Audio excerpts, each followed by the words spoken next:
उदयपुर नामक राज्य में एक हरिवंश नाम के बड़ा ही दयालु राजा राज्य करते थे। वह बड़े ही दयालु और उदार थे। वह अपनी प्रजा का बहुत ही अच्छे से ध्यान रखते थे और उनकी हर समस्या को अच्छे से ध्यान से सुनते और समझते थे। एक दिन राजा ने अपने मंत्री को बुलवाकर पूछा, मंत्री जी, हमारे राज्य में सब ठीक तो है ना? हमारे राज्य में किसी को तकलीफ तो नहीं है ना? नहीं महाराज, आपके होते हुए इस राज्य को भला कुछ हो सकता है?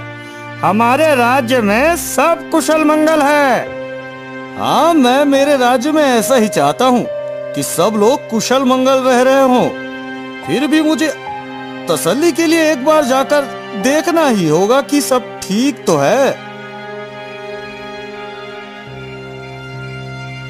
फिर जैसे ही रात होती है, राजा अपना वेश बदलकर अपने ही राज्य के नगर में घूमने लगता है और घूमते हुए वह एक गांव में पहुंच जाता है, जहां हरिया नाम का एक किसान और उसकी पत्नी शांति दोनों बातें कर रहे होते हैं। इस साल फसल बिल्कुल भी अच्छी नहीं हुई और हमारे पास और बीज लाने के लिए धन भी नहीं है, जिससे हम फिर से दोबारा फसल उगा सके। आप एक काम क्यों नहीं करते हो? राजा के पास जाकर अपनी समस्या क्यों नहीं कहते हो? मैंने सुना है हमारा राजा हरिवंश बड़ा ही दयालु और उदार है। क्या पता वो हमारी कोई मदद ही कर दे। अरे, राजा के पास जाना इतना आसान नहीं जितना तुम समझ रही हो। राजा से मिलने के लिए दरबारी मुझे बाहर ही रोक लेंगे और अंदर भी जाने नहीं देंगे। देखिए, फसल भी खराब हो चुकी है और घर में खाने के लिए भी कुछ नहीं बचा है। पूरे साल हम कैसे बिना अन्न और धन के रहेंगे? मेरी मानो तो आप कल सुबह ही राजा के पास चले जाओ। तुम कहती हो तो ठीक है, मैं कल ही राजा के पास मदद के लिए चला जाऊंगा। बाहर खड़ा राजा किसान और उसकी पत्नी की बातें सुन रहा होता है।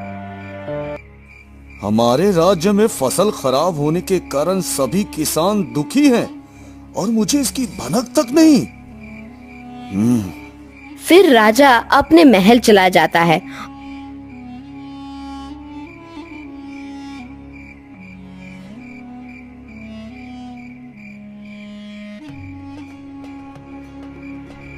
और पूरी रात बस किसानों के बारे में सोचता रहता है। सुबह होते ही राजा हरिवंश सभी किसानों के खेतों में पहुंच जाता है और उनकी खराब फसल देखता है, जिनमें हरिया किसान की भी फसल होती है। और फिर वह सभी किसान और हरिया किसान से फसल के बारे में पूछता है। ये तुम्हारी फसल को क्या हुआ और ये खराब कैसे हो गया? महाराज, इस साल अधिक बारिश की वजह से फसल ठीक से नहीं हो पाई और खराब हो गई और हमारे पास इतना पर्याप्त धन नहीं है जिससे हम दोबारा फसल उगा सके। यह सुनकर राजा और सभी मंत्री बहुत दुखी हो जाते हैं और फिर राजा अपने मंत्री से कहकर हरिया और सभी किसानों को भी बीज दिलवा देता है। फिर सभी किसान उस बीज से फिर से अपनी अपनी फसल दोबारा से बोना चालू कर देते हैं। लेकिन हरिया किसान के मन में लालच आ जाता है और वह थोड़े ही बीज अपने खेतों में डालता है और बाकी के सारे बीज बचा लेता है।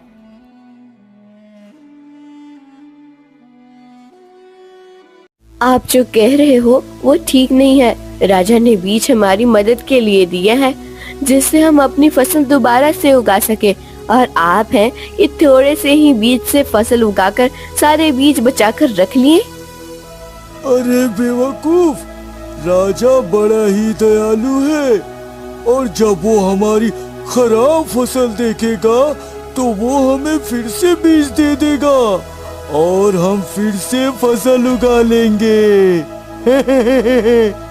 नहीं जी, इस तरह राजा को धोखा देना सही नहीं होगा। जब उन्होंने आपको फसल उगाने के लिए बीज दिए हैं, ना ही बचाने के लिए। अरे भाग्यवान, मैं ये सब तेरे लिए ही तो कर रहा हूँ। इन बीजों को बेचकर मुझे अच्छा धन मिल जाएगा और फिर राजा हमारी खराब फसल देखेगा तो वो हमें फिर से बीज तो देगा ही ना। मैं फिर से कह रही हूँ यह ठीक नहीं है, कहीं ऐसा ना हो आपको पछताना पड़े। हरिया की पत्नी हरिया को खूब समझाती है पर वह उसकी एक बात नहीं सुनता और सारा धन बचा लेता है। कुछ दिन बाद राजा फिर से सभी किसानों के खेतों का चक्कर लगाता है। किसानों की अच्छी फसल देखकर मुझे अच्छा लग रहा है, पर ये क्या, हरिया का खेत सूखा सूखा ही क्यों पड़ा है? फिर राजा हरिया से उसकी खराब फसल के बारे में पूछता है।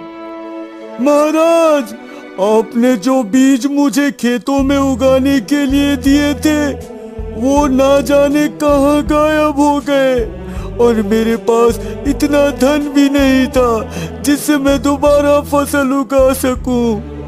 ठीक है, तुम चिंता मत करो, मैं तुम्हें फिर से बीज दिलवा दूंगा जिससे तुम फिर से अपनी फसल उगा सकोगे।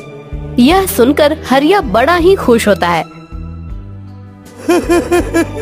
सही है, राजा को कुछ पता नहीं चला और मुझे बीज भी मिल गए और फिर मैं इन बीजों को जमा करके बेच दूंगा और फिर मुझे इससे अच्छे दाम मिल जाएंगे।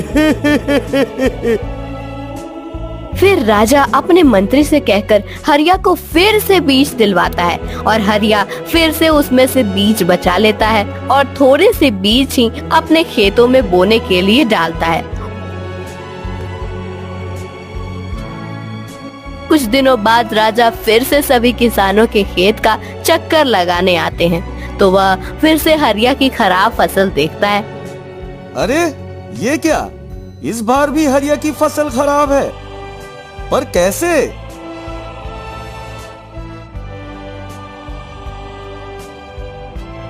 क्यों हरिया, मैंने तो तुम्हें बढ़िया बीज दिए थे, फिर भी तुम्हारी फसल क्यों नहीं हुई?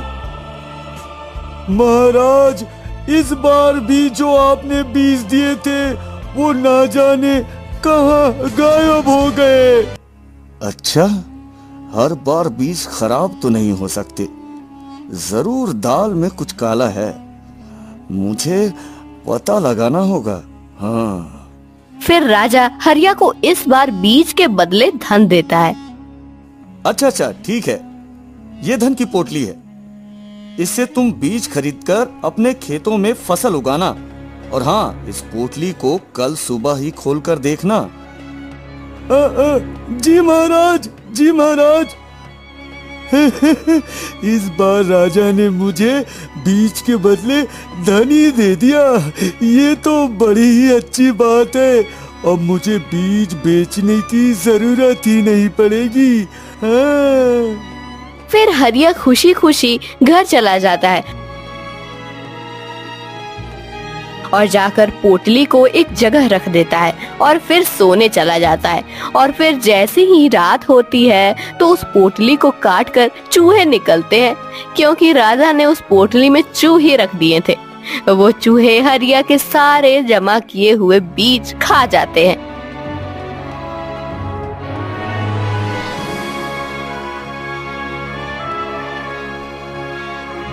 अरे मेरा धन, मेरा धन कहाँ गया? ये अलमारी में तो रखा था, मैं तो लुट गया। बर्बाद हो गया। अब मैं फसल के लिए बीज कहाँ से लेकर आऊंगा?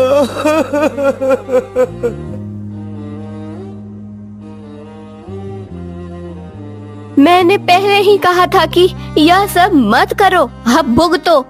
फिर हरिया राजा के पास जाता है और उसे बताता है। वो महाराज, आपने जो मुझे फसल उगाने के लिए धन दिया था वो ना जाने कहाँ चला गया।